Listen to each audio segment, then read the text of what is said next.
ఈరోజు ఇక్కడ ఈ 31వ డివిజన్ 41వ డివిజన్ కలుపుతా ఏదైతే బ్రిడ్జ్ కడుతున్నారో ఆ బ్రిడ్జ్ దగ్గర రావడం జరిగింది. ఇక్కడ ఈ బ్రిడ్జ్ గురించి నాకు తెలిసి కడప సిటీలో తెలియని వాళ్ళు ఎవరు ఉండరు. ఇది 2024 ఎలక్షన్స్ లో పెద్ద క్యాంపెయినింగ్ పార్టీగా ఇక్కడ వెలిగింది. ఎందుకంటే ఈ 2 డివిజన్లే కాకుండా దాదాపు 5-6 డివిజన్లకు ఇది టచ్ అవుతుంది.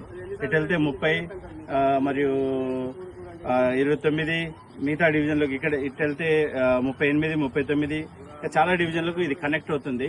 ఎందుకంటే ఇటువైపు శ్మశానం ఉంది, ఇటువైపు నుంచి జనాలు అటు రావాలా, 2 వైపుల మసీదులు ఉన్నాయి. అదేవిధంగా స్కూల్ పిల్లలకు వెళ్లాలన్నా రావాలన్నా, డ్యూటీలకు వెళ్లాలన్నా రావాలన్నా ఈ బ్రిడ్జ్ చాలా ప్రాధాన్యత, తనకంటూ చాలా ప్రాధాన్యత ఉంది ఈ బ్రిడ్జికి. ఈ బ్రిడ్జ్ గురించి వైసీపీ ప్రభుత్వం ఏదైతే ఉందో ఏమీ చేయలేదు, కానీ వాళ్ళు ఏదో పెద్దగా సాధించేసాం, చీల్చేసాం, అది చేద్దాం ఇది చేద్దాం అనేసి ఇక్కడైతే ఇండ్లు పగలగొట్టడం జరిగింది. మా కాంగ్రెస్ నేతల ఇళ్లకైతే కక్ష కట్టి పగలగొట్టినారు, ఏదో వాళ్ళు డెవలప్మెంట్ చేస్తామని. అక్కడ పగలగొట్టి రోడ్లు లేక వర్షం వచ్చినప్పుడు బురదతో మరియు చలనానికి కూడా అవకాశం లేక చాలా ఇబ్బందులు పడుతున్నారు ఒకవైపు. ఇవన్నీ చూసి టీడీపీ ప్రభుత్వం ఇప్పుడున్న ఎమ్మెల్యే గారు మాధవరెడ్డి గారు కూడా ఒక ఛాలెంజ్ గా తీసుకుని ఎలక్షన్ క్యాంపెయిన్ లో 6 నెలల్లో నా సొంత డబ్బులతో బిడ్ చేసి కడతానని గెలిచిన 6 నెలల్లో ప్రజలకు చెప్పి మంచి క్యాంపెయినింగ్ పార్టీగా తీసుకుని బాగా క్యాంపెయినింగ్ అయితే అడ్వర్టైజ్మెంట్ అయితే చేసినారు. 6 నెలలు అయినా కూడా, సంవత్సరం అయినా కూడా మొదలైతే పెట్టలేదు, కానీ సొంత డబ్బులతో అయితే చేయట్లేదు. కానీ బిల్ ఏదో పాస్ చేసినారంట. ఆ పాస్ చేసి మళ్ళీ ఇంకో ఎలక్షన్స్ వస్తున్నాయి, ఇప్పుడు లోకల్ ఎలక్షన్స్. పరిస్థితి ఇట్టే ఉంది. ఎట్లుందంటే పరిస్థితి, ఇటీవల కొంతకాలం క్రితం ఒక పిల్లవాడు కూడా చనిపోవడం జరిగింది. ఇవన్నీ ఎందుకు జరుగుతున్నాయి, ఎందుకు ఇంత లేట్ అవుతుంది అనేది మాధవరెడ్డి గారే చెప్పాలా. ఎందుకంటే ప్రజలకు ఒక మాట ఇచ్చినాక మాట మీద నిలబడాల్సిన అవసరం పొలిటికల్ లీడర్ గా అందరికీ అవసరము. అటువంటప్పుడు ఇప్పుడున్న ఎమ్మెల్యే గారు ఎందుకు దాని మీద ఎటువంటి ప్రతిష్టాత్మకమైన చర్యలు తీసుకుని ఎందుకు దీన్ని పూర్తి చేయడం లేదో మేము కాంగ్రెస్ పార్టీ తరఫున డిమాండ్ చేస్తున్నాం.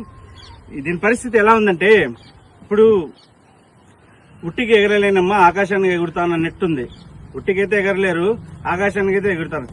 ఒక చిన్న బ్రిడ్జ్ కట్టలేకపోతున్నారు, మళ్ళీ కడపకు డెవలప్మెంట్ ఎట్లా చేస్తారు? ప్రజలకు ఎలా మీ మీద నమ్మకం వస్తుంది?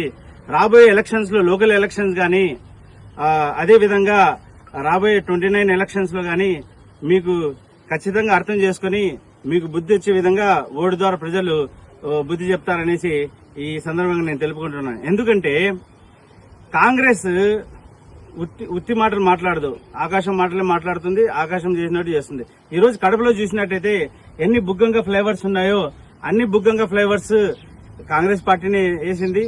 అతి తక్కువ కాలంలో మంచి క్వాలిటీతో వేసింది. ఏదైతే డెవలప్మెంట్ జరుగుతుందో ఆ డెవలప్మెంట్ అంతా మా నాయకుడు, కాంగ్రెస్ నాయకుడు వైఎస్ రాజశేఖర రెడ్డి గారు, దివంగత నేత వేసిన బ్రిడ్జ్లే. ఈ డెవలప్మెంట్, ఇటువంటి డెవలప్మెంట్ ఇంతకు ముందు ఏ ప్రభుత్వాలు వచ్చినా, టీడీపీ వచ్చినా, వైసీపీ వచ్చినా చేయలేదు. ఇక రాబోయే కాలంలో కూడా వైసీపీ వచ్చినా, టీడీపీ వచ్చినా చేయలేరు. అది కేవలం కాంగ్రెస్ తోనే సాధ్యమనేసి, ఏదైనా మాట ఇస్తే మాట తప్పదు, మడమ తిప్పదు ఏదైనా ఉంటే అది కాంగ్రెస్ ప్రభుత్వం. రాజశేఖర రెడ్డి గారు కాంగ్రెస్ లో ఉండే ఆ విధంగా చేసినారని ఈ సందర్భంగా ప్రజలకు తెలుపుకుంటున్నా. ప్రజలు మీరు గమనించాలా, ఈ మాటలు ఉత్తిత్తి మాటలు నమ్మి మీరు ఓటేసి ఈరోజు ఎటువంటి ప్రగతి లేకుండా కడప ఇంకా వెనక్కి వెళ్తుంది, కానీ ముందుకైతే వెళ్లట్లేదు. కాబట్టి రాబోయే ఎలక్షన్స్ లో కూడా ఇప్పుడున్న ఈ టీడీపీ ప్రభుత్వానికి, గతంలో మనకు మోసం చేసిన వైసీపీ ప్రభుత్వానికి బుద్ధి వచ్చే విధంగా మీరు మీ ఓటు ద్వారా వాళ్ళకు బుద్ధి చెప్పాలని మరి తెలుపుకుంటూ 31వ డివిజన్ సాదిక్ సౌదాగర్ గారు ఇక్కడ డివిజన్ ఇన్ఛార్జ్ గా ఉన్నారు. ఆయనతో పాటు ఈ రోజు ఈ కార్యక్రమాలను పర్యవేక్షించడం మా ముఖ్య ఉద్దేశంతో ఇక్కడ వచ్చినాం, చూసినాం. ఇక్కడ ఎట్లుందంటే పరిస్థితి, ఎటువంటి పురోగతి లేదు. ఆ పిల్లవాడు చనిపోయి ఇప్పటికీ 3 నెలలు ఏమైంది, దాదాపు 3 నెలల ముందు ఎట్టుందో అంతే ఉంది. ఎక్కడేసిన గొంగలు ఎక్కడే ఉన్నట్టుంది, ఎటువంటి పురోగతి లేదు. ఎందుకు ఇలా అవుతుంది? ఇదేనా ప్రగతి? దీనికోసమేనా మీకు ఓట్లు వేసింది? దీనికోసమేనా టీడీపీకి, మాధవరెడ్డి గారికి గెలిపించింది కడప ప్రజలు బాగా గమనించండి. ప్రజలు గమనించి కాంగ్రెస్ కు కాంగ్రెస్ వైపు మొగ్గు చూపమని మరి కోరుకుంటూ జై హింద్, జై కాంగ్రెస్.